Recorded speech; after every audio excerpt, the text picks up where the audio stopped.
So, welcome to the Aion Podcast, the podcast dedicated to cultivating healthy masculinity in men.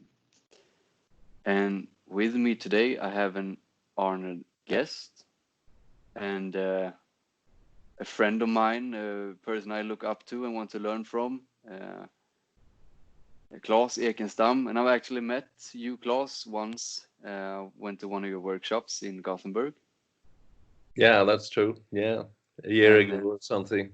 Yeah, and it was a wonderful experience, and I learned so much just one time. And I've used it in those things I learned. I've used in the groups with the men, and we worked with that fraction of knowledge we learned from you. And I'm very excited to talk to you and listen to you and hear everything you have to say about questions I have for you. But first of all, I want to ask you, who are you in your own words? If you had to introduce yourself to the audience who doesn't know about you, what you do, and why you are here, who are you and what's your purpose by coming on to this podcast? Yeah, that's a question I've been interested in most of my life, but difficult question. Start a little bit with the formal things. I most of my time worked as a university teacher and researcher.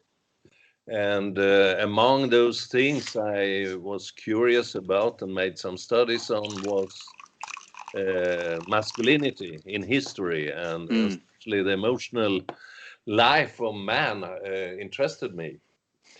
Because I'm man and I been in my research very interested on the culture history of man, of humans. How have we become that kind of people we are in a, you can say, more social psychological way? How are our souls, our bodies, our way of being influenced by trends in society and history. So there I studied, among other things, the history of men's crying, and I wrote about masculinity, and I think that was where you picked me up in some way. Yeah. But on the side of this, now I'm retired from university. I don't work there anymore. Regularly, I have some lectures then and then. But beside this, I've been for a very, very long time interested in psychotherapy. And today I work half time as a little more, sometimes a little less, sometimes as a body psychotherapist in a method called bioenergetic analysis. And I know you, Carl, is very interested about that. So that's what I mainly do for the moment. Yeah. And that's how I met you. What? I met you through the Bioenergetics. Yeah, because I also now everything is a little bit in fuss because of the pandemic. But I work mostly with individuals in therapy, but also have exercise groups, and maybe we'll go on and work with therapy groups also. I can say I also work with a method called TRE, tension and trauma releasing exercises, which is a body method for working with tensions in the body created by stress or trauma. So that's also I do quite a lot. Yeah. If I understood you right, you started lecturing a lot at the universities, and you studied the cultural impacts on masculinity through times, and how ideas have affected us men, and especially crying. I come to that subject because I think how come it says so much about culture concepts of femininity and masculinity. And the idea was not originally mine. I was very interested in the emotions, how is emotions regulated in society nowadays in history. But then I read a small very good, interesting piece of text by Peter Englund, Swedish historian, and he wrote a little about this subject, and I felt I wanted to do something more and something bigger, so I started to write a bigger piece, not a complete long study, but I was really into this subject for a while, and it happens a lot. With this, if you go to ancient times, there's no big problems for man crying, for example, to at the same time be able to be strong, courageous, and so on, but also be vulnerable and be able to cry. I mean, some men even brag that their crying is something more, something bigger than feeble crying. It's stupid and typically manly to always think like that. It wasn't connected to shame so much. Oh. You can find signs of that even in ancient time, but it comes more and more with history, with modern masculinity and those concepts. You have to be self-controlled. You shall not express emotion. That's only what children and women are doing, not the real man. We can control our emotions, and we are very, have strong willpower and all this stuff. And of course, reason. The man is guided by reason, not by emotion. Yeah, reason. That, of course, is a very crazy idea and has been very negative for man. So, yeah. That's a subject I wrote about and was interested in, and still I think it's interesting, really, what culture do with us. Yeah, I agree. Yeah. What would you say the effects on that shift, that domination by reason and willpower? What effects does that have on man? What would you say, that shift between those two? Well, when it gets so exaggerated like it has been, I think it could be good. Yeah, I think it's good to be able to contain your feelings. Self-possession, yeah, to have self-possession, but that's another thing. But when you control it so long and so much, and from early years, you can't even feel some feelings. So yeah, I'm thinking of a certain president in the West when I think this could be a result. For example, a very narcissistic, egoistic, power-obsessed person who only knows about economic, who don't know anything about human feelings and human needs, really. But I think that there is a lot of possible problems connected to, let's say, extreme self-control, not self-possession, not self-control. That's a good quality in many ways. But when you don't even feel what you're feeling, I think there is a possibility for higher levels of anxiety, depression. I think depression is, that's the illness, psychiatric illness, who is very soon number one in a global perspective. And of course, that's not only men, also women have a lot of this. So I think psychological and psychiatrical illnesses, and I think even physical illnesses, somatic diseases, can be the result of too strong self-control when it's much exaggerated, and it affects in a negative way their relations with other persons. Perhaps you can say that too much self-control is based in fear, while self-possession is based on having integrated certain feelings and emotions. That too much self-control is the fear of falling, the fear of breaking down, or so you got to hold yourself tight.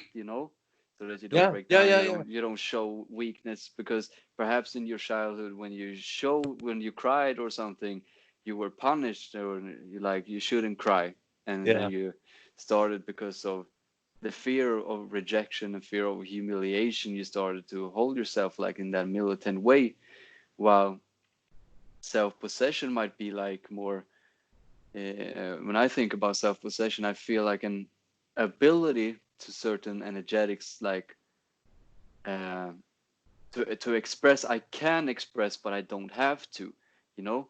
So Yeah, absolutely. you That's good. you get creative in your perhaps crying, it does it is not suitable for me to cry in this social environment I am in right now, Yeah. so I can postpone it to later. I can cry later, Yeah, so you can that's good. direct those in a creative way. Is that a reasonable distinction Yeah, between? very good. I think you do it very well, Carl. um, That's the big difference because, and I remember a quote from Wilhelm Reich. Wilhelm Reich was the beginner of body psychotherapy, yeah, and he had a client. One of his patients said when they were talking about self-control, and Reich was telling him, "You have too strong self-control because you can't express and you don't even feel your emotion."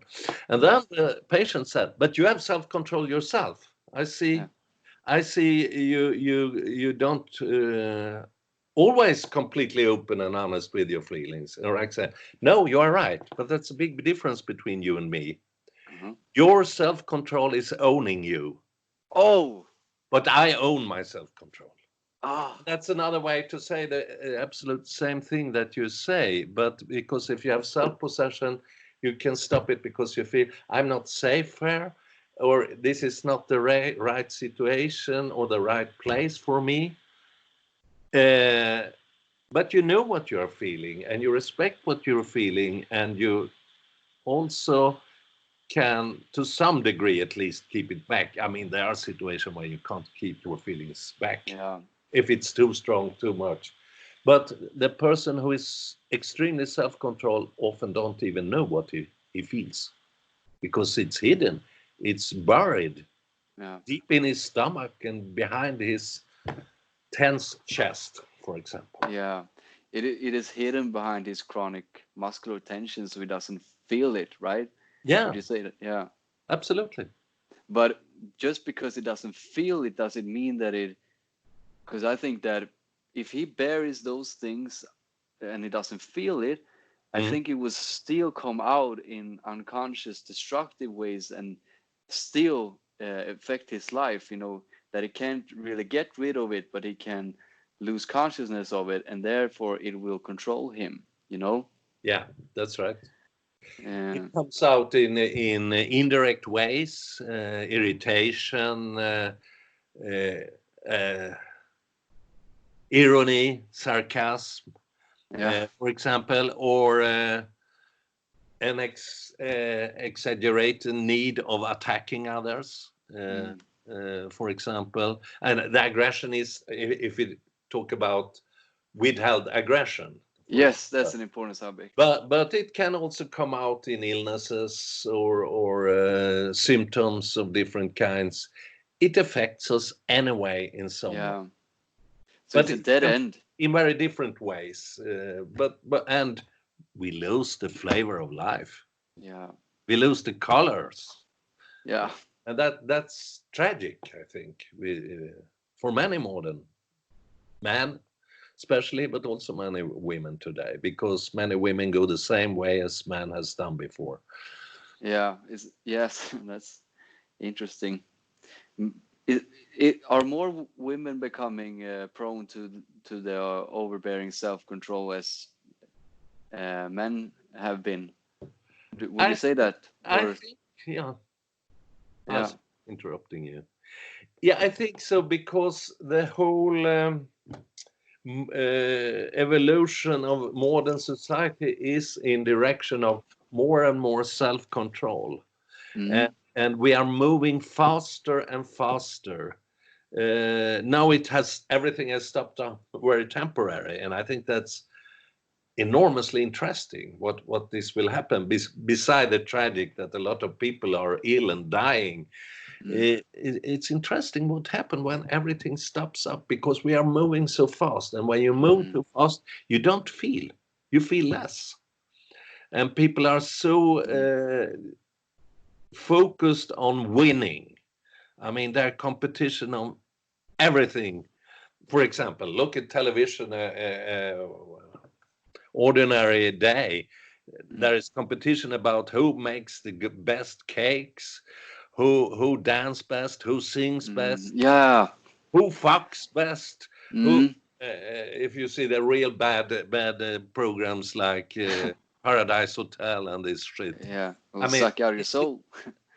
Yeah, it's competition on everything, and it can be on different levels. But I mean, the university world where I've been quite a lot, it's competition all the time, all the way. You should read, write maximum articles all the time, and you can get money for research. Everybody wants to do a research. Okay, you should cooperate with your colleagues, but at the same time you are deadly enemies in competition for the few offices that are. So it's in society, in every part of it, and that takes us away too much from ourselves, from our feeling, from more warm kinds of relations.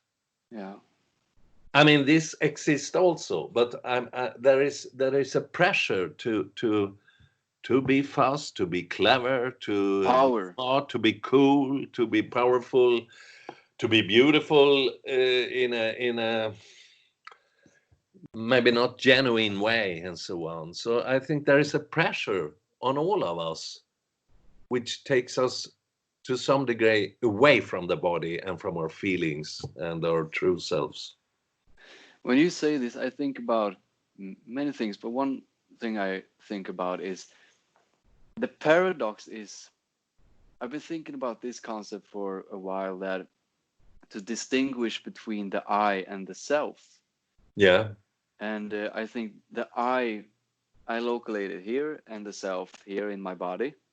Yeah. And those two can have different opinions on where to go. And the I can have like a strong identification with an image that it wants to fulfill, that I'm supposed to be perfect or accomplish and have gain power, and then I will be fulfilled and happy in a sense. Yeah. But the paradox is, when it's like a devil's bargain, that you sell out the kingdom of heaven for power, and you move away from yourself more. Yeah. And when you move, like you said, when you move away from yourself, your body, more and more, you will be less alive, and you will lose the colors, and you will not feel, and you will not really feel real, I guess. Yeah. And I have really, when I started to discovering these things, I was amazed of how my mind, my I was pulling me in directions that was making me truly unhappy and miserable. But I thought that I wanted it. But when I started to listen to myself, I didn't really want to. I didn't need to do so much. Being and doing is the important distinction. And I have a question for you. Yeah, why do you think that we are? Because I feel that we are falling more and more prone to this, as you were talking about as well. That it is speeding up, and we are becoming more and more narcissistic in a way. Why what would you say are fueling this pandemic in our psyches? Yeah. I mean, it's a real big question. And a complicated question, but in some way I think there is a self-going machine in some way, which are very strong. I mean, it's very hard for you as an individual, even for small groups, to affect the dominant stream in society. Economics is very strong in many ways to affect, and the dominant ideology, very connected to economy, goes in a direction which is in some ways very much in that direction you described. I think you described it in a very good way. But at the same time, the hope is that no society is monolithic. It's not the same everywhere. There is always counter trends. I mean, we have this trends who's going that takes us more and more away from ourselves in one way, we can say. And I mean, the most serious problem today is the environmental crisis. I mean, with the climate and so on. But at the same time, many people see this, and it's amazing what a little girl of 15, 16 years old who refused to go to school to say, you have to do something about that, what she could start it up. Of course, there were other thinking in the same way, but she actually started this, and it became a worldwide movement because it connected with other currents. And so, I mean, and a lot of people try to connect to their bodies. They feel this lack of contact, the pain of the permanent stress so many of us live in. So they, in their way, try to find a back, let's say metaphorically, a way back home. So they go to yoga, they start meditation. There is a lot of different types of body soul methods and connection. Some of them are good, some of them are not so good, maybe, but it's anyway counter moments in different way, but it's really a complicated question. But I think it's many things that has to be reconsidered. Many aspects. Media, for example, in many ways can be very destructive, and that's, I mean, many young people today, they get their worldview from media, who is maybe already in this narcissistic view of the world a lot. But of course, it's never monolithic. You can find good voices, and I think that's important to see this complexity. I have to do it. I will get depressed if I didn't. So, but there are honestly very good persons also. I mean, it's depressing to have a president like they have in United States, the most powerful state. But at the same time, I have CNN for the moment in my television, and I almost daily look a little bit on the governor of New York, Andrew Cuomo. What a man!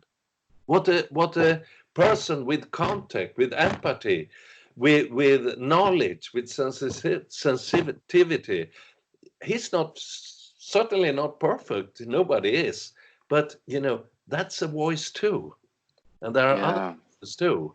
And we have to be sensitive for those other voices,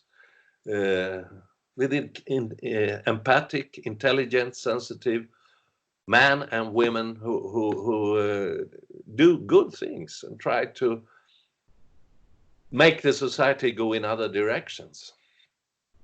Yeah, I understand. So what you're saying is that it is very, in a way, it's very easy to get caught up in all the destructive and negative things and see it as the entire picture. But what you're saying is that it is not the entire picture. No society is monolithic. No. But the truth is that there are good voices and there are good persons as well. And perhaps find the others, find the good voices. Because I agree with you, when you get too caught up with the to see the world just as the negative picture and all this negative. You get depressed, you lose hope in a way. Yeah, absolutely.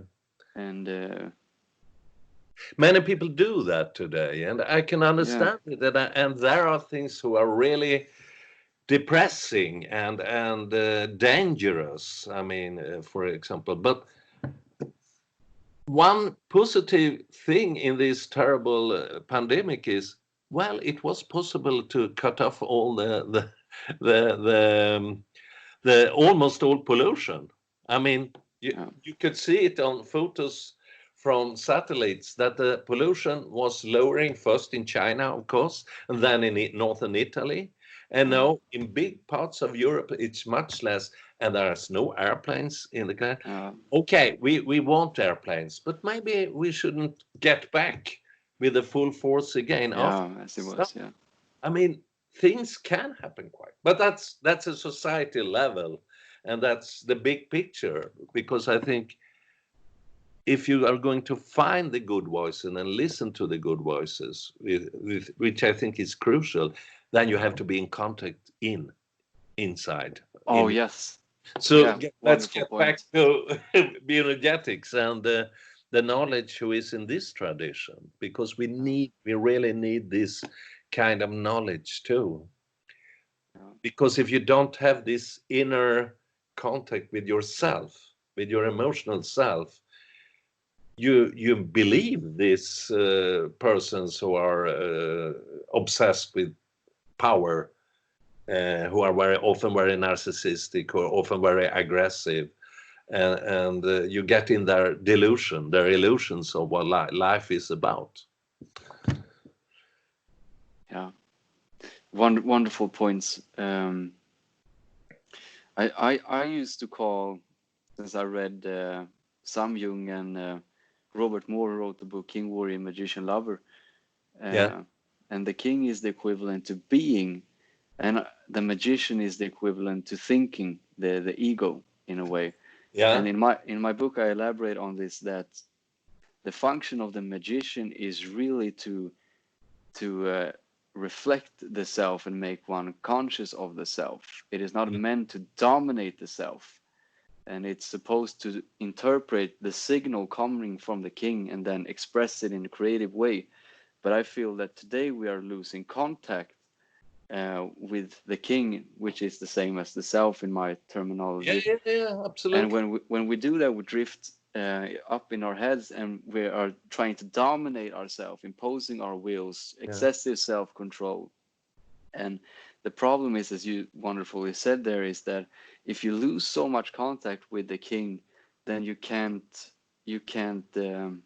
you're like a disenchanted spirit in a disembodied body wandering around. You don't know who you are or where you are, and you can't. You it's like you're floating in an endless sea of infinite possibilities, and nothing feels more right or wrong than the other. You become very lost, and I think we need to. That's been my practice for some time now, to get more in contact with what do my king want rather than what do my magician want. And when I follow the heatings of my king, my life turns out good. And that's a strange concept, really. It involves faith, I guess. Yeah. Because to follow the heatings of myself, my king, I don't know what the consequences will be firsthand, but I have to take a leap of faith and see what will happen. And I can tell that my life has gotten much better. And in bioenergetics, I think that's one of the roots, that what you are doing, right? That you are trying to connect back to the self, to the king more. Yeah, I mean the concept of the king and the magician is in the Jungian psychology, but I don't see any contradiction, and there are quite a lot in the Jungian psychology which I found very worthy and helpful for thinking of this. But I mean, when you talk about the I or the ego and the self, I remember something Alexander Lowen, the founder of Bioenergetics, often said. He often talked about ego business as a problem, and our obsession with ego values, as he called them, and that was power, of course, and it was money, and it was fame. And I know he struggled with this himself, because he was very honest with his own dark side, the shadow, to talk Jungian once again, because he was quite narcissistic. But during the years, he become less and less of that. But Bioenergetics is really a method, a therapy, and a method to, and you can also say philosophy, to try to heal the split in humans. The split between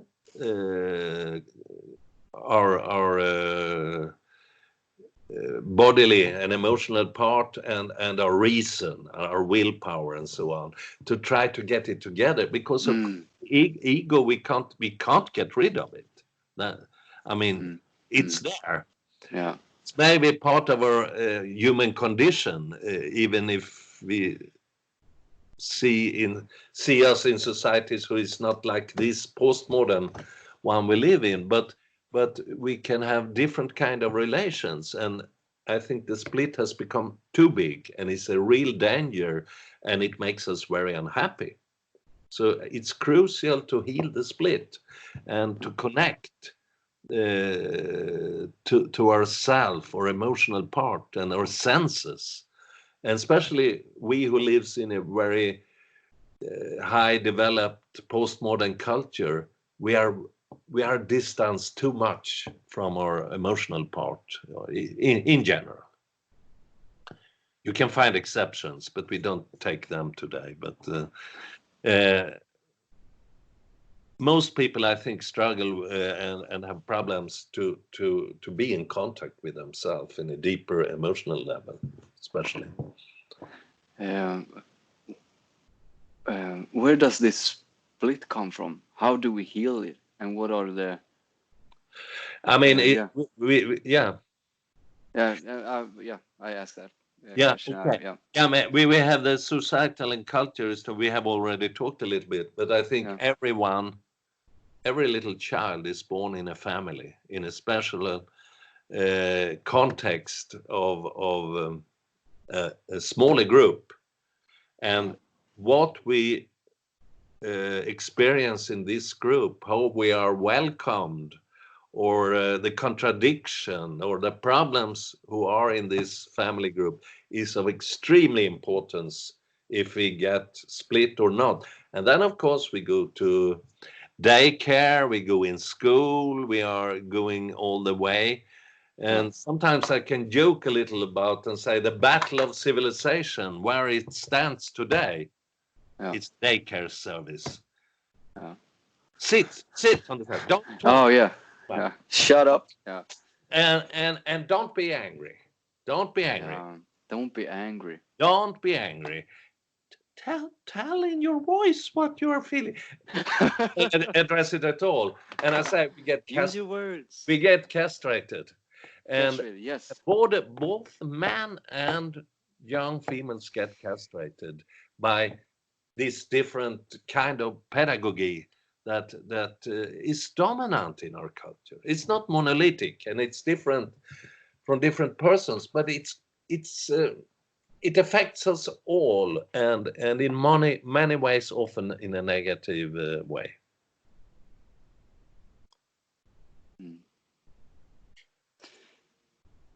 I wanted to ask you something that is, I think it's a real important question that I think it ties to all these things. I have to get many questions at once that I want to ask you, because I get so curious about all these things. But I think a reasonable question, the Oedipus Complex, I would like to ask you, like, what it is, and does the Oedipus Complex have an effect on the things that you are talking about? Oh my God. Now, the fear of life, man. I think that's I mean, to really dwell into it, we should just concentrate on that question. We maybe do that in another podcast in the future, because I think big question. Yeah, it's really big, and you have different theories about this. And the one who started the whole thing up is Sigmund Freud, with his theory of the Oedipus Complex. And I think his way, he hints on something very important. But I think his way of interpreting and understand this is absolutely too limited. But I mean, there is new ways of looking, and I think Alexander Lowen, in a beautiful, fantastic way, do that in the book I love most of all his good books. It's Fear of Life. Same here. And recently, I've been reading a lot about a big trend in modern psychotherapy, in psychodynamic psychotherapy. That's the tradition from Freud and on. But they say, let's use this as a metaphor, and what it's all about. How is the relationship in your early childhood in family? And I mean, Freud was looking at the relation between the little boy and his father and his mother.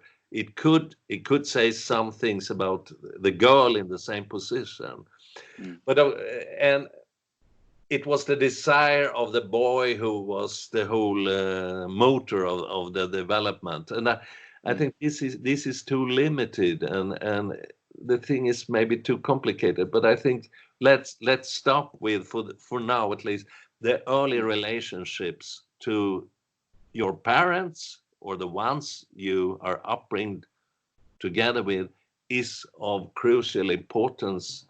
How your personality is formed, how your character is developed. And of course, sexuality in one way is in it, but it's the whole emotional fabric of us as human beings. And children have often very strong emotions, because they have not so much defense, armors yet. The way we often upbring children in our society, we get more and more closed in our feeling possibilities, so to say. So I don't really answer your question, because I think it's too complicated to talk easily, and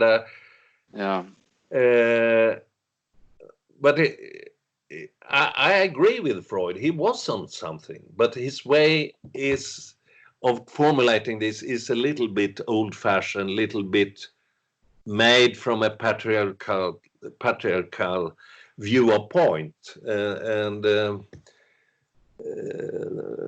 you can see it in another way. I mean, just to say something, Lowen said Freud was in one way right, that he hinted at something important, but the outcome is not what's happening inside the head of the child, which Freud say. It's how the parents handle the needs, the desires of their children. If they can put the right limits, but if they can respect and accept the emotional expressions of the child, a boy or a girl, it doesn't matter, then it will be no problem. But Lowen said, for most children in our culture, there is a lot of problems coming, and the only way the children can handle this situation is often to suppress their feelings, and there starts something who will become problematic often later on in life. Can it be a seed for narcissism? Yeah, especially absolutely, especially at one period. I mean, psychologists who are informed of this talk about maybe two kinds of concept related to narcissism. We have a kind of natural narcissism. It's like a development state. We need to be mirrored. We need to be reflected. We think we can do anything, and that's let's be the privilege of a little child to have this strong, expanding sense of themselves for a while. But if you don't get mirrored, if you don't get a good feedback, so to say, as a child, then you can be in some way fixated in this, and your need of always getting from the outside admiration and so become extremely exaggerated. You lose, you get stuck in the picture of yourself. Instead, you lose the sense, the contact. Oh, you lose the sense of self when you identify with a picture instead. Yeah. Is that what? Yeah. Okay. Yeah. I mean, that's crucial for creating pathological narcissism, at least. I think narcissism is quite common in our time because we live in a culture that is quite narcissistic. We have narcissistic leaders to a high degree, but there is a big split in people where the narcissism is totally dominating between they have no very small contact with their senses, with their emotions, with their feeling body. They are completely in ego business. They are dominated by ego values to maybe 100%, at least. There are degrees in hell, you know. But was a seed for that kind of development? What, as you said, did I understand you right that you were not mirrored enough? You are not mirrored. You are not. What does that mean? If parents are listening, what does it mean? How do you mirror your child in a way that cultivates healthy psychological development? What does it mean? I think a small child, say 2-3 years old, where this development can go more in direction of strong narcissism, is their feelings, their emotional expressions have to be respected. Of course, children can behave quite crazy, and they can need borders too, but they also must be allowed to express what they feel. And of course, they need support, they need contact, they need to be loved. I mean, and that's a very concrete thing for a small child, to be in close contact, to be in a good contact, to be able to play, to be able to see their parents, to see wonderful them. Points. Yeah, and be seen. I mean, it's a much have a warm relationship. I mean, we have very good. I mean, it's not Bioenergetics is also a kind of thinking that really listen to other kind of psychology who is important and have developed valuable knowledge. For example, attachment theory. Attachment theory is very important and very good, and they underline the importance of being held, being mirrored, be feeling safe. And I think we often maybe leave our children when they are small and go away, and we have our careers and all this stuff too much. I mean, this is not important for a small child. I think that's a wonderful point, and I've been thinking about this, and I elaborate a little on it in the book I'm trying to write. That first we lost the father, and one thing that I think that you are good at and that you are teaching me is this. You use the word, it's not monolithic. It's not like one picture of how everything is, but at least one aspect of it that I can see is that we first lost the father in a way with the industrialization, where Yes. he left home and went away to work, and we lost the father. We as little boys couldn't see our fathers. The problem was not that he was away and was providing, because that is a good thing, but he didn't bring his son with him anymore. And perhaps now with, because I see this trend in feminism that women should strive to have careers, and it is weak to be a mother in a way.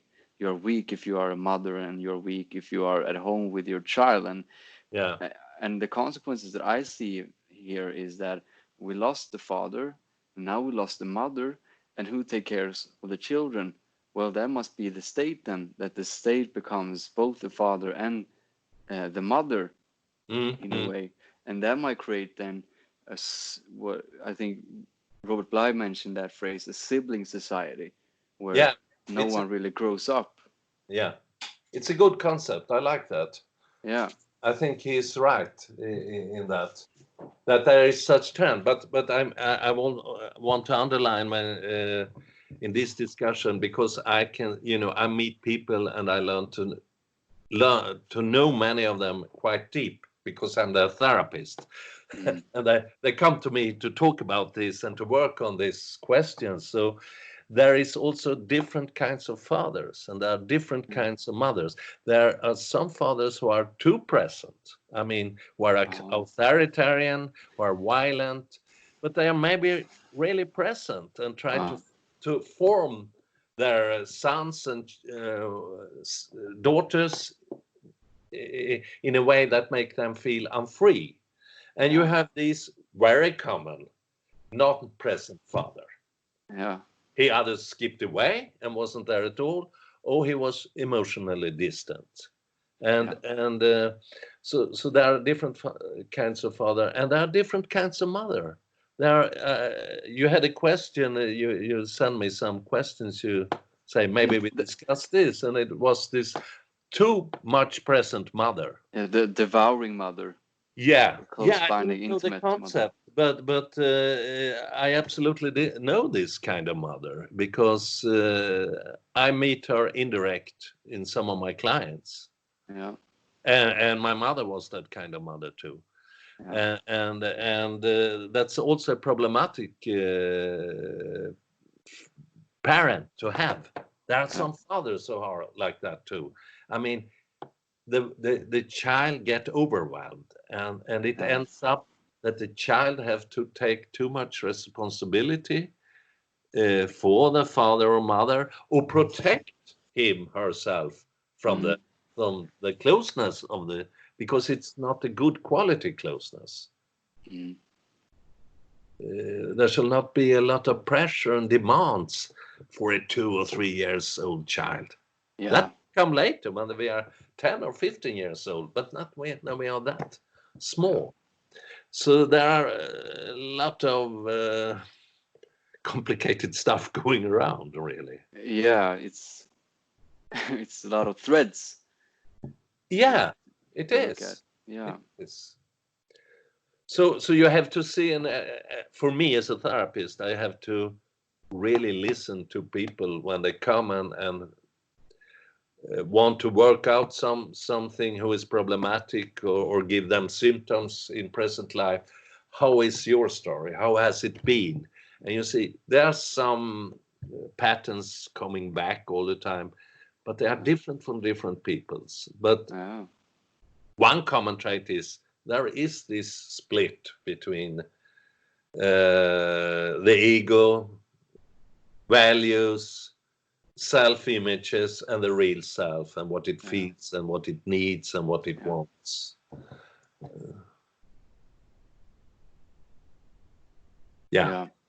I to tie back to this difficult concept again, what I think about now, I think about the combination, with the devouring mother, and either the tyrannical father or the absent father, and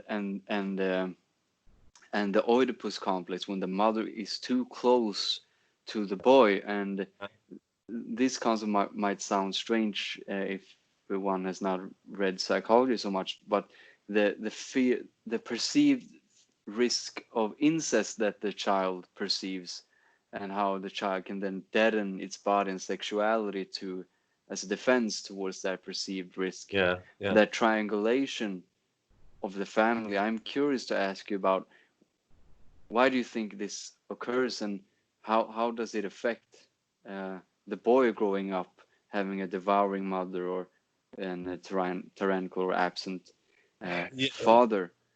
Yeah. Well, I think that what you described, this situation for a small child, is very complicated and very problematic. And I know I have a colleague in Germany who was my supervisor for a period.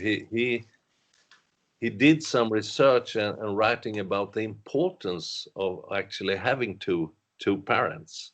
Yeah. Wow. And the importance of both the father and mother, and the child acknowledge this very, very early. And it's, I'm not an expert on this, but what the outcome can be of the situation you described, growing up in that kind of special family situation, it's just two person. I mean, the third is lacking. I mean, Yeah. its original model is mother, father, and often a son. I mean, Yeah. boy. But he had some discussion on the Electra complex, where it's a female too. But I think that will be an exaggerated split. That's the big risk. And as you have read a lot of the books in this tradition by Rack and Lowen, yeah, that's the risk of a schizoid character, where the split is very dominant and very strong.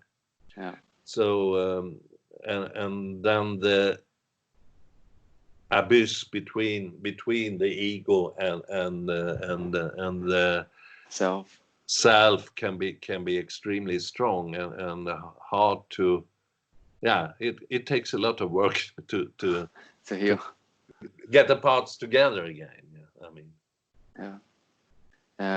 I have a theory that I want to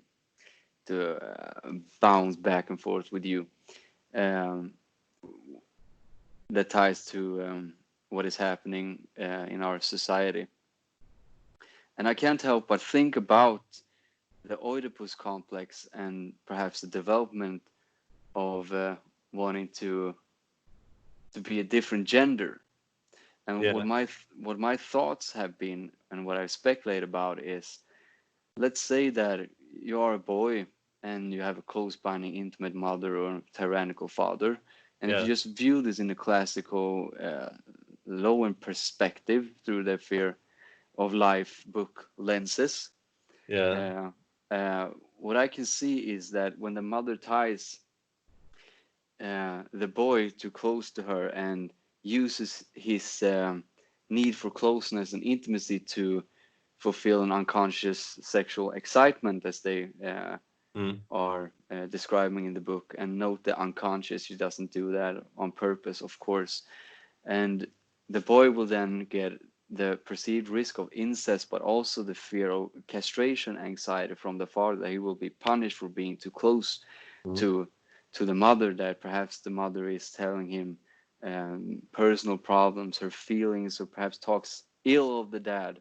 and therefore inflicts a narcissistic wound in the boy as well, lifting him up on a pedestal, that I'm the mother's partner, you know, that he has to grow up too fast, which might be a seed for depression as well. But what I might see that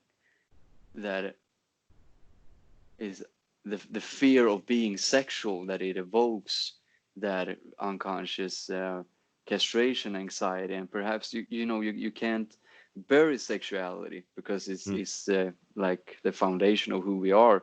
But if we can't bury it, and I can't express my sexuality as a man as my primary drive, perhaps then goes to secondary drive, that okay, I can be sexual, but I can be sexual if I am symbolically a female. Then I can get this signal through without risking that castration anxiety or that fear of incest. Do you have any thoughts on that? Those thoughts? I think that's an interesting theory you have, but this stuff, I mean, is really complicated, but especially from the view or the perspective, what happens with the schizoid character, I think it's in some ways quite with a line of how Alexander Lowen was thinking about this, because there is some cornerstone in the sexual development in this character, but it's related to all feelings, really. But now, I mean, that's not the most common character type. Even I think schizoid character traits you can find in many people in our society. So, but there may be other character traits, other complications. But I mean, in one way, I think castration is psychological castration, who in some part is also a sign of something going on in the body, is what happened with many people in our society today. It really is, but it has different nuances, different ways. But we lose contact with the deeper life forces. Sexuality is absolutely one of them, but I think it's also as important to be in contact with your fear in a direct way, with your sadness, with your cry, with your anger. I mean, there are very few who really works with anger in other therapy modalities. Why is that? Why has anger got such a bad reputation? As you said in school, that it's don't be angry. Yeah. And it's wrong to be angry. It's a strong force, of course. You have to be aware of it, because we as human beings are partly animals. Many animals eat each other. They kill each other. They're struggling. They're savages. Of course. Yeah. But we are culture creature as well.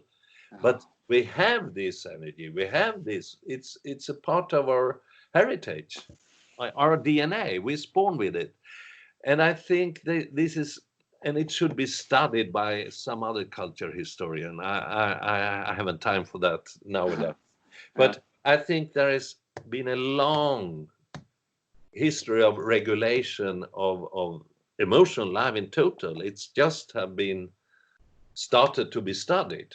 I mean, I was one of the first in Sweden. There were some colleagues to me. We will rarely get into this, but then my interest for therapy took over for me in practical. But there is a strong fear for anger, and it's often seen as equated with violence and destructiveness. Yes. And that's a big mistake. Already, one psychoanalyst, which I like because he was in many ways a wise man, was Erich Fromm, and he wrote one of his big books was The Anatomy of Human Destructiveness, where he tried to understand this. I mean, he was a German radical Jew. He had to flee from Nazism and so on, and he lived in the United States and was very occupied by this question, and they are relevant still, of course, always is. And I say it's so important. Aggression is something we have. It's inborn. That's a part of it. It's innate. Yeah. But how we use it is another thing. And we need to have contact with this force, because aggression literally means not hit your neighbor, kill someone. No, it means go forward. Go forward. Yes. We have to put out our voice in a load, but often we need a force to go forward, and it has been Yeah, it has been mixed, and why that is, I can't tell, because I think it's an old historian thing. I mean, humans have been struggling, doing war for ages, but it has been, I think, in some way, our last century, the 20th century, was the worst one, with 2 world wars, wars in Korea and Vietnam, etc., etc. So I think we come out, or many humans have come out with the wrong solution. Suppress anger totally. No, we should cultivate it. We should honor it, but it should be balanced by other emotions and feelings too. If you have contact also with your empathy, you don't fool around hitting people here and there, and so on. Yeah. And my experience as a therapist, because this has been so crucial for me to find this force in myself, and I did it through therapy. I didn't have it when I started therapy, and I can hear some patient of me when we start to work with anger. No, I never angry. I never angry. It doesn't exist in me. And that's virtuous in a way, right? Do you think that people think that I'm virtuous? I'm never angry. That's a virtue. It's one of the deadly sins in the Bible.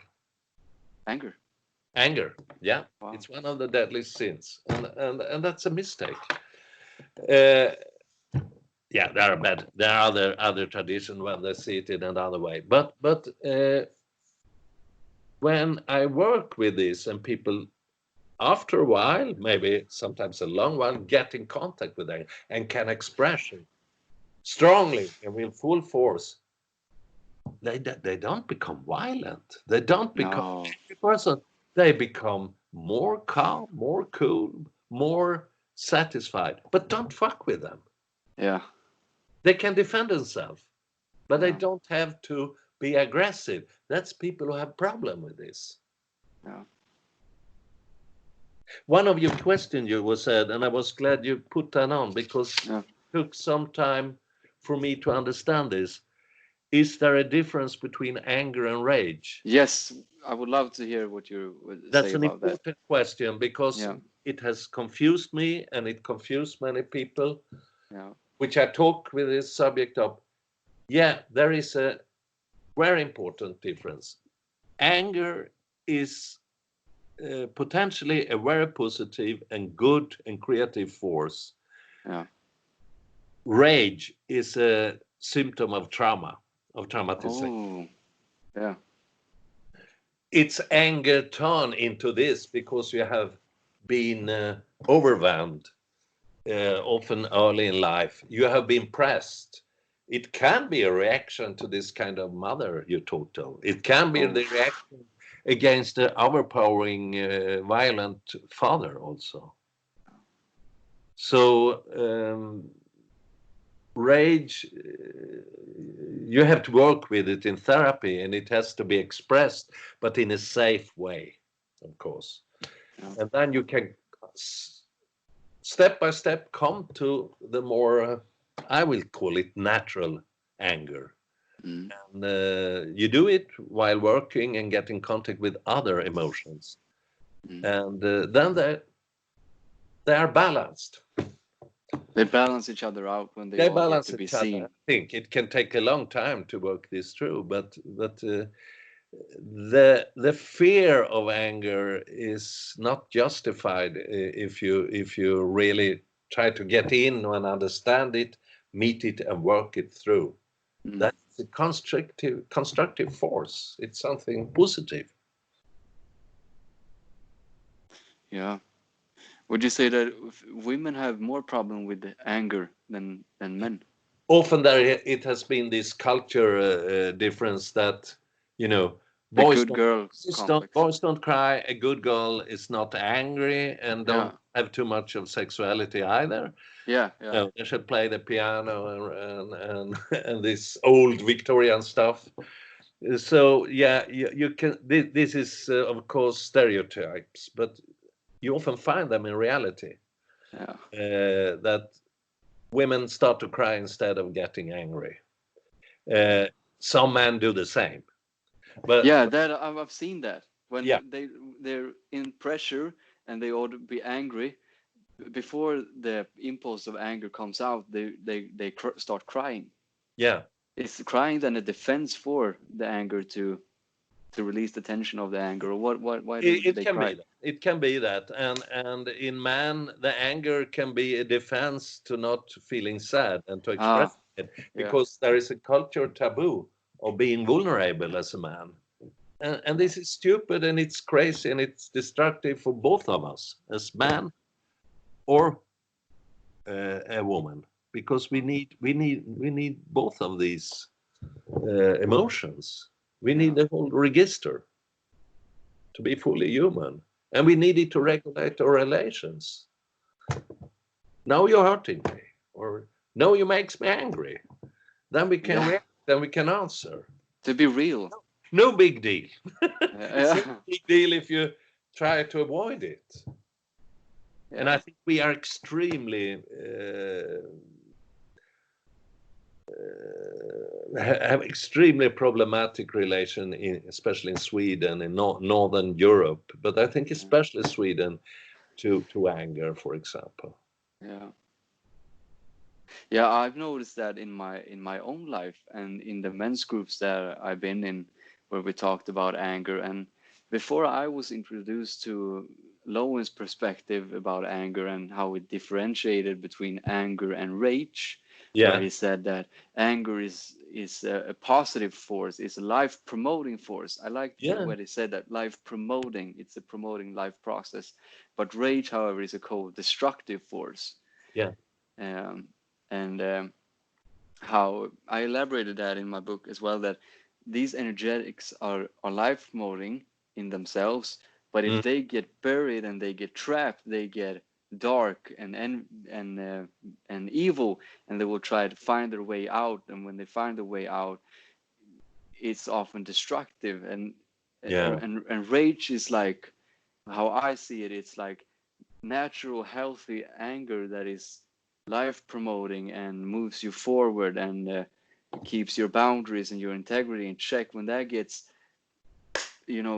pushed down and you get stepped on and you don't hold to your boundaries and you don't cannot move forward with what yourself wants, this builds up an enormous pressure in energy pressure in the body, and eventually that pressure will burst through like a flood bank, and like overwhelm the ego boundaries, and you will lose control of yourself, like the person saw red is an yeah, expression that yeah, and afterwards, when the flood has ceased, you can come back to your senses and like, what have I done?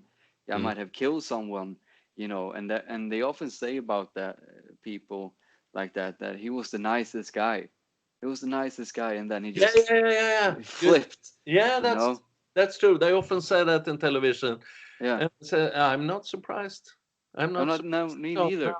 Yeah, it's dangerous it's dangerous for yourself and everyone else if you have not integrated your anger. Yeah, a good, healthy anger, I think, promotes violence. I think Yeah, it promotes violence. It helps against it, yeah, because especially these mass shootings who has become so common in especially in North America, but in different parts of the world today. I think there have been there. It's often young men who do yeah, this. yeah, Been in a process like that, their anger has been curbed. There is a lot of other things probably going on, yeah, and they get this rage, and they stop the rage, and then it turns out to yeah. hate. They Oof. get stuck in hate. Hate And is ice cold. it's ice cold, but something it's in them, and they hate and they hate. And Mm. you can start to hate foreigners, Yeah, immigrants, Jews, yeah, faggots, yeah, women, or whatever. You yeah, find the group you need, you project your feeling, yeah, and it destroys the person, and this tragic person becomes a monster yeah, sometimes and destroys other people. it's terrible, and this is becoming more and more common, really. Yeah, I feel it too. Yeah, you can read about it in the papers. I mean, it happens almost every week somewhere in the world. You read 5, 10, 20 people are killed. Now, the last week, it was in Canada. Yeah, I heard it. So I think to really address and understand anger is a very crucial question, and I should like to have a discussion with my colleagues as a psychotherapist about that. Some have a good view of it, but I think the way of working with it in bioenergetics has big advantages. Yeah. Can you almost say that aggression is the antidote to hopelessness and despair? Yeah, and in many cases to depression. Why is that? It's life force. If you stop the life force, you get die. Yeah. Can I read something to you, That's Claes? not so complicated. I mean, there is some psychological parts, but in some ways, I know Lowen sometimes can say, no. It's not difficult to understand. No, not at all. But I say not easy to curb it. Yeah. But it doesn't always have to be so complicated. No, the fundamental parts of it. Yeah. Can I read something for you, Claes? Yeah. I wrote about this is a short excerpt from the book about how I tried to elaborate upon this concept, and I think that Jordan Peterson talks about you should be dangerous, and I think that this is what he means, and I try to interpret all these threads, and I wrote this: a good man is a very dangerous man, but he knows how to control it, or we should say self-possession, not exaggerated control. Yeah. He is capable of violence. He is capable of aggression. His awareness and capability makes him in control of his violence. The harmless man is not in control of his aggression nor his capability for violence. This makes him unpredictable and dangerous to himself and to others. He cannot be trusted. Nietzsche once said, "Of all evil I deem you capable, therefore I want good from you. Verily I have often laughed at the weaklings who thought themselves good because they had no claws." End quote. The thing is that we do have claws, that they do have claws. They have just like a cat hidden them in their paws, pretending to be harmless, until the day their rage will lure their claws out of their paws. When that day comes, they will attack everything around them viciously and with no mercy. Slut. That's like. Yeah, I think you described, in other words, we have claws. You said before what can happen with the suppressed anger, that it can turn out to a wild, uncontrollable rage. But I think in some ways this is the same also for women. Yeah, I agree 100%. And I have really seen the potential or real anger in many women in therapy, in my own therapies with them, or in workshops, and it's amazing. And it's the same thing there. It's the life force, and what person have been through, you can really understand it. It's the accurate reaction to things, if it comes 30 years later in a therapy setting, but we need to be in contact with this force. And if we want to change what is going ill in this world, we absolutely need contact with our strength. Aggression. With aggression. Yeah, the strength. We have to be able to say, stop it. We have to say to Donald Trump, shut up. You are lying. Yeah. You're really lying. Yeah. Stop it. Yeah. For example. Yeah. Amen, brother. And we're interesting with aggression and the body, because if we talk about aggression and the back. Yeah. I have often seen with the groups that those who have most difficulty with aggression also have often pain in the backs, in the upper back, and they get a little hunched, Yeah. and it can even like become a hunch here.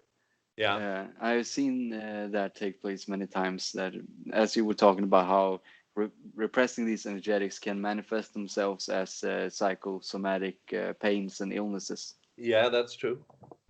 That's right. And It's of the yeah, armor. Yeah. a woman asked me before this podcast that I should ask you um, that I have problem with aggression. I have problem to use my anger when I get in a pressure situation like that. I often cry instead of getting angry. I want to be angry, but I burst down in tears, Mm. and I feel weak, then I can't stand up for myself.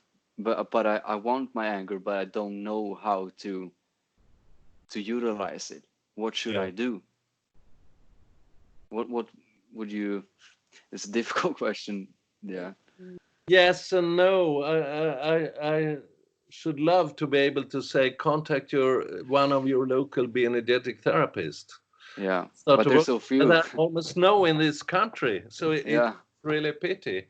yeah, But of course, with some other therapies, you can maybe work with it partly. I mean, there are other parents who try to do that, but I think you both must understand with your own history why is this block in you? What happened in you? And you have to look at it quite carefully. It can be related to feelings of guilt. mm. If I'm angry, I upset my father, my mother, whoever, maybe Oh, maybe sibling. yeah, Um, uh, so that's part. It can be a shame, it can be fear. It's always fear when you suppress something. It's yeah, always part of fear. So that's important to understand and what happened in your history, and that can be very specific moment. But one way is also to really start to work it. Try to express it. Try to yeah, express it. I sometimes recommend clients start in a boxing club, yeah, start with martial arts, yeah, or the axe you have behind you. Go out and chop some wood in the forest, yeah. and Move your body. and think of someone you're angry with. Not Yeah, to do this in reality, then, but yeah, in imagination you can be free.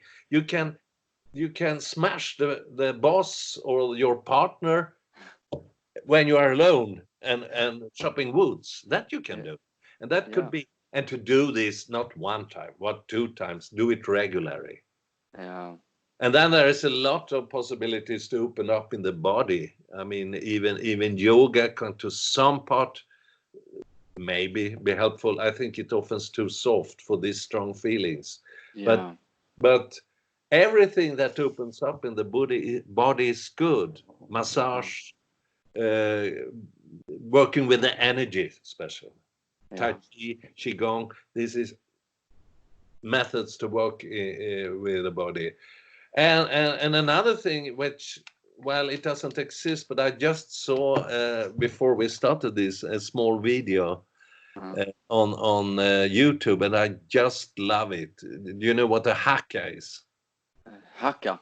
Yeah, Haka. yeah, yeah. It's the men with the war songs like ooh, ooh, Yeah, ooh. yeah. Yeah, like I should have yeah, had, but the pandemic still a workshop with a yeah. haka teacher Wow, from Berlin, I and would have joined. that's a real nice, fine way of working with your power, with your Yeah, anger in a controlled, good setting, and yeah, um, it's amazing how this can be helpful. For example, yeah. but I mean the voice is crucial to work with the voice Mm. because we often stop our strong emotion with choking our voice in one way or Yeah, biting our jaws. yeah, So I mean it's not a quick adventure to do this, but yeah, to to it's not solved only in the head. Absolutely not. You have to no, work it bodily, practically,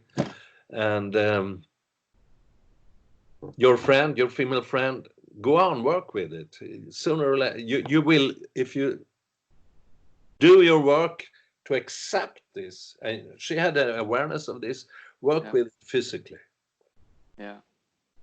Can you say that understanding is the key and the body is the door? Sometimes, no. I Sometimes shouldn't be no. so definitive. Sometimes the body understands before the head is. Oh, wow. Yeah. Sometimes when you do it or feel it in the body, then you understand. So it's always a dialectic movement between the mind, the body. Sometimes, often, you understand that, and then you start to work with it, and you start to explore it and think about it. Maybe dream on it if you are in that. Have this possibility, and but I think you have to embody it. So you say you can gain understanding through doing moving your body and expressing. Yes. So you can gain insight and knowledge through that. Yes, and that's very individual, and it's very different. So therefore, and that's one of the thing I really love bioenergetic. It's called bioenergetic analysis.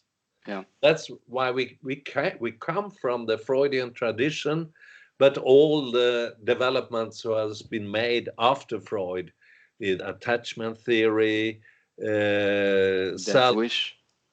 What? Death wish. Death wish. I don't know if this is a method or what. No, I was thinking about. I might be wrong, but that Lowen talked about how this. He created the unconscious wish to die that was compensated by the will to live. Yeah, but that's a theme of itself. I mean, so I mean, bioenergetic analysis work with understanding and use the knowledge. Now we use a lot of the knowledge that come from new trauma therapies, from neurology. We learn a lot of how the brain works and how it works with the body today. And that's good knowledge. Lowen didn't have this knowledge, but his colleagues nowadays, we try to learn from the neurology and the new, little bit different trauma work, and relational psychology is very important too. And so understanding is really important, and we work with that, but we also work with our breathing. We also work to express our emotion. We work a lot with grounding. And what's grounding? It's to get in contact with your body, with your senses. And when you do that, you also come in contact with your emotions. Some do it quickly. Some people need years to do it. So very different from person to person. Why do you work with breathing? That's the key to emotions. It's the key to sense your body. Yeah. So to work. How do you work with it? Would you have someone there? What? You can do it in so many ways, but you can use just to be aware and use some conscious movements. Breathing exercises can be a part of it. It doesn't change so much, but it's a step to get more aware. As a therapist, I can go in, do pressure on the chest or in the diaphragm or in the back. So and there's plenty of ways of doing it, and then especially in bioenergetics we have a tool who was developed by Alexander Lowen, and that's a breathing stool. That's wonderful. Wonderful. You have one at home? You use it? Yeah, I built one. Yeah, good. And because that's good, because it helps breathing. It's a stool you lie over. Yeah, I can try to show a little bit. Yeah, show. You lie back like this, and it puts a pressure on the tense, strong muscles on the back, and it opens up in the chest area and the stomach. And then you can add different things, and you can go in pressure. You can use sounds. That's a way of opening up, and it gets more and more in contact with the body. So that's very good, very simple, but very good tool. So I use a kind of that quite a lot. Because breathing is, and it was not invented by body psychotherapists. Reich saw the importance of that. It didn't help always to talk. He saw that his clients with problems didn't breathe. So he helped them with it, worked with it. But that's what I have done in the yoga meditation tradition for thousands of years. Pranayama, breathing, and etc. Yeah. I mean, I've started to learn meditation because I have been interested in that, but I haven't been there. Now I'm there. Yeah. And what you do is be aware of your breathing.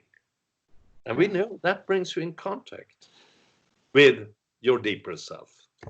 Yeah. If you are lucky. Yeah. What So I've experienced. Breathing is really essential. And the more you breathe, the deeper you can breathe into your body, and your body can accept the oxygen, the more you feel your body. Yes. Sense it, and you get more happy. Maybe other feelings come on the way, but in the end, you will be more alive. Yeah.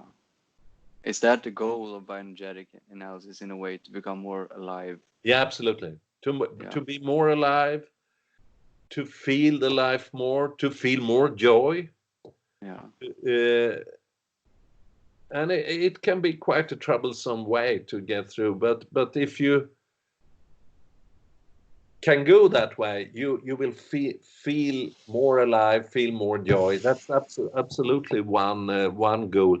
It's also to being more aware, to living a better life, a more constructive life for yourself, to be able to choose the life you really want to live. Really want to live the self. You really want, instead of what your father, mother, or teachers wanted you to live.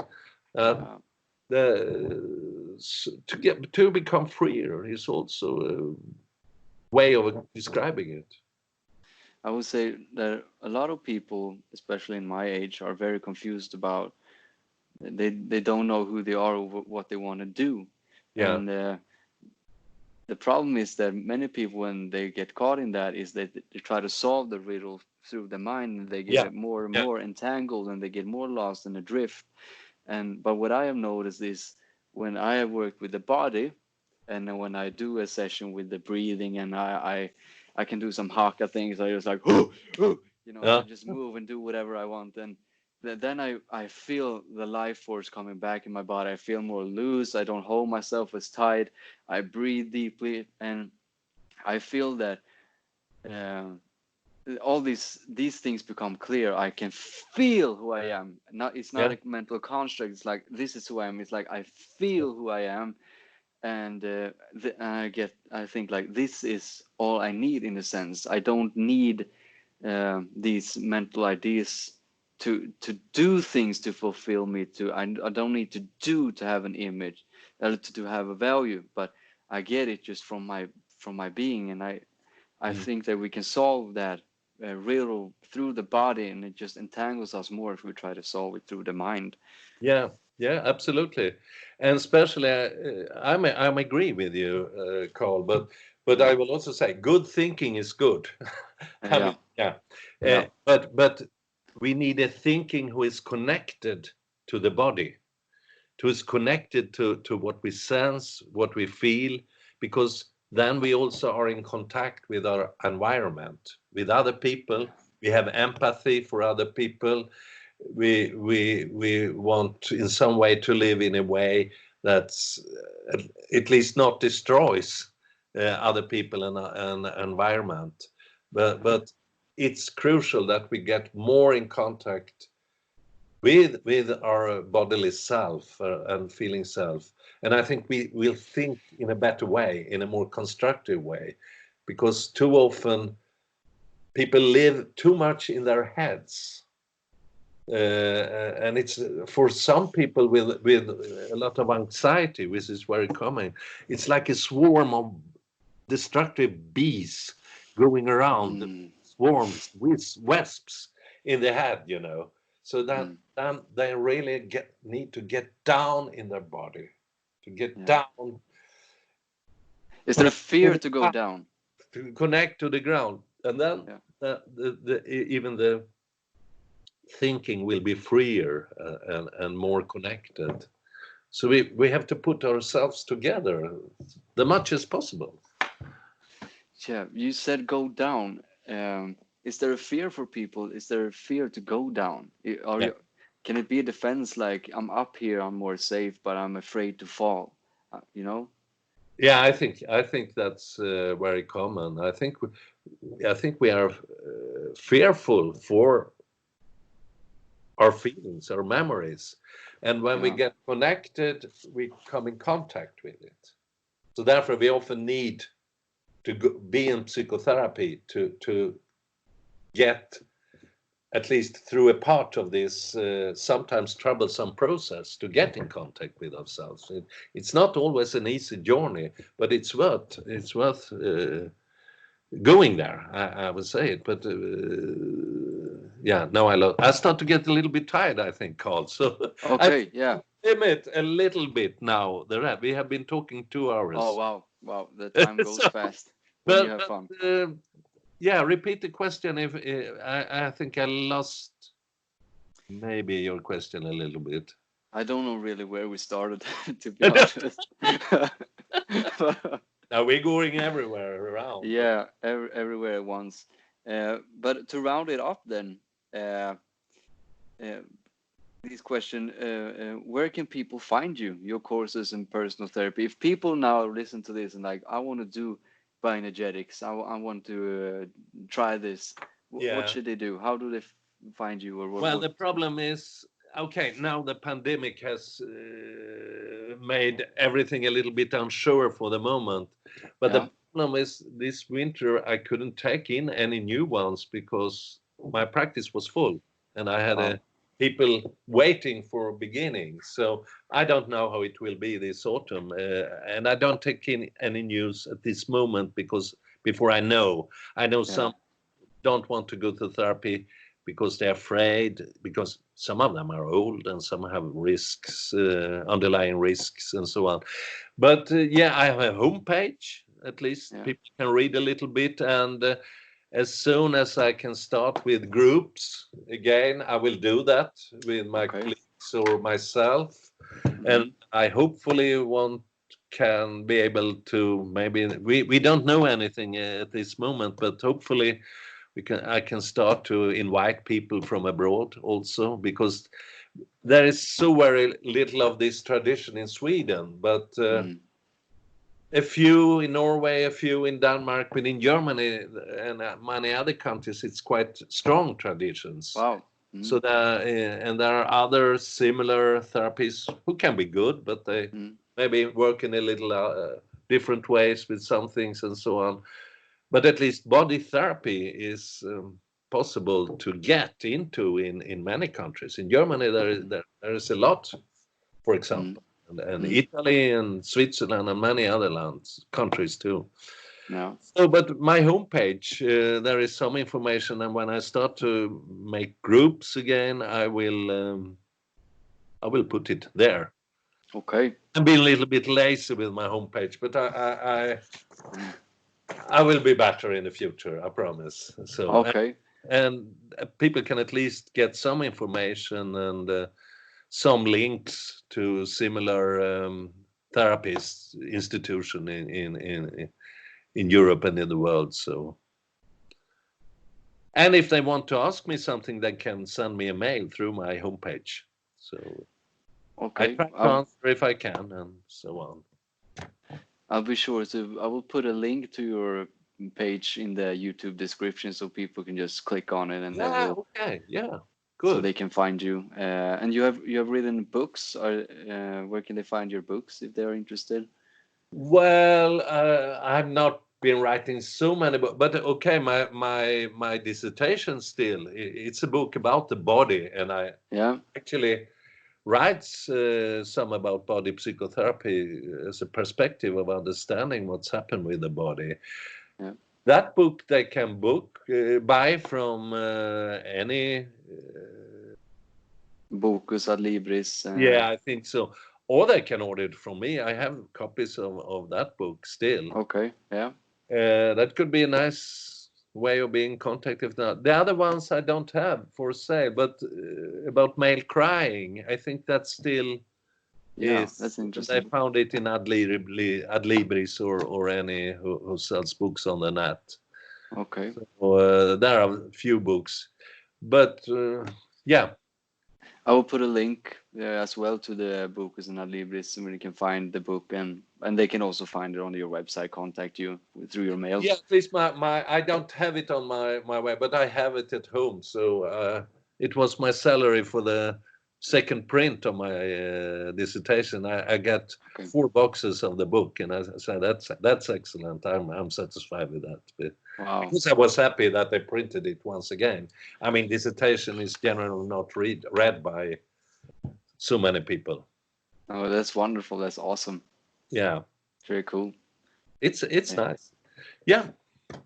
And I think you have the projects in the future that you don't know really right now, or do you have any projects in the future? Well, I have a strong wish, and even a desire to help to start a training of new bioenergetic therapists in Sweden, because I think it's needed, and I hope It's very much needed. able. And there are some popular interest, but so that's, maybe you can say, project for the near future, not immediately. Near Okay. future.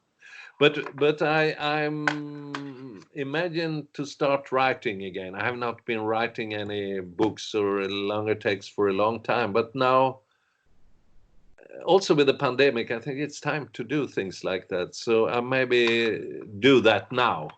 And I have been involved in 2 projects about traumatization of man. Wow. Men are also traumatized. Men are also traumatized by violence, even by rapes, by pedophiles, and all kind of stuff. And I was in 2 different research projects investigation this. And I think it's really good. I did interviews with men about this kind of experience they had. And I think this material is really strong, really good. Some have been published in Norway, because it was one of them was a Norwegian project, but the other one is just lying in my desk. Wow. So we'll take it up and do something of it, a small book about this, because I think it's so important to put this subject on the table. We need that. I would say that it's essential. We need that you write that book. Yeah. Yeah, I really want to do it also, because it's important, but also respect of these men I interviewed who share their personal experiences of this kind. And I think it's a knowledge not so spread and not so known. And it's important that it comes out in the public. And I think agree. it's time for it now. Yeah, I absolutely agree with you. There are so many men just waiting for that kind of material, and so many men that is waiting to also be to join groups, as you mentioned, like Haka groups and the bioenergetic groups, Yeah. and to get in touch and to ground themselves. And all the men that has been in the men's groups that I've been in are interested in that and are just waiting for it to happen. And it's wonderful that you are actually doing it, and because we need it, and that's the work that I want to be involved in to in the ways that I can at the moment, like this, like having you on. Yeah, sure. And having you share through this channel, so people can listen and receive this kind of things that I think is very much needed. Yeah. And as the last one, what advice would you give young men today, as the final question? Then we can. Oh my God. Yeah.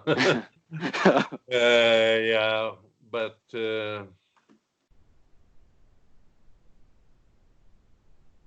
be true to yourself. Try to connect to your emotions, to your senses, to your bodies.